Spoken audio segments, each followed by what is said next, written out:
123 비상계엄 당시 정치인 체포조를 운영하고 중앙선거관리위원회 점거 등을 지시한 여인영 국군 방첩사령관.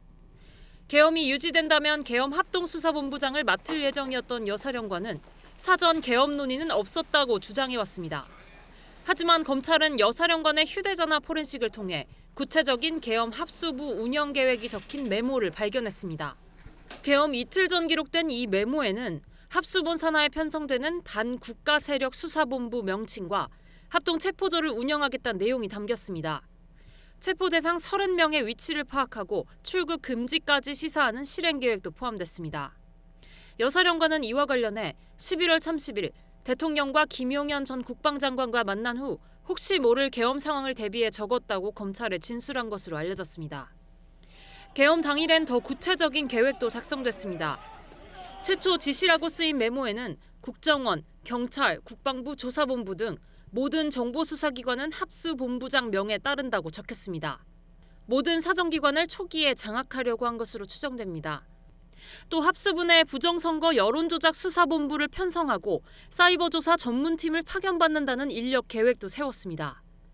여 사령관 측은 개인 판단으로 메모를 작성했다고 주장했지만 검찰은 메모 내용 일부가 윤 대통령, 김용현 전 장관과 사전 모의했을 것으로 보고 수사를 확대하고 있습니다. SBS 여영규입니다.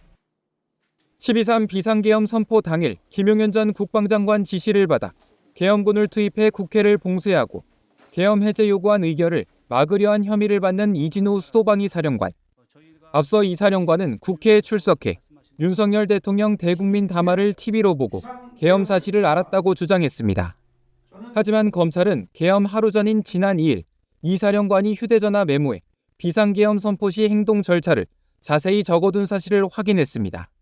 메모엔 윤 대통령의 대국민 담화 사실이 전파되면 전 장병의 TV 시청과 지휘관 정위치를 지시한다는 내용과 검은색 군복과 안면 마스크 착용, 야시 장비와 쇠지렛대, 망치 등 휴대, 공포탄 개인 불출 등의 내용이 적혀 있었습니다.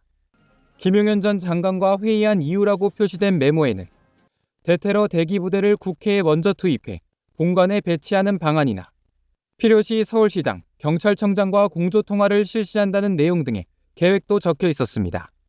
이 사령관은 휴대전화를 이용해 포털 사이트 등에 문을 열거나 부수는 데 사용하는 도구, 대통령 국회 해상권 있나요라고 검색하기도 한 것으로 드러났습니다. 이를 토대로 검찰은 이 사령관이 김 전 장관 지시로 국회 봉쇄와 의결 방해를 사전 계획하고 실행에 옮긴 것으로 보고 있습니다. 김 전 장관에 이어 여인영, 이진우 사령관까지 재판에 넘긴 검찰은 중앙선거관리위원회 점거, 직원 체포 시도를 추가 확인하기 위해 수사 2단의 핵심 인물인 방정환 혁신기획관이 소속된 국방부와 구삼의 여단장이 있던 제2기갑여단 관계자 사무실 등을 압수수색했습니다. SBS 백운입니다.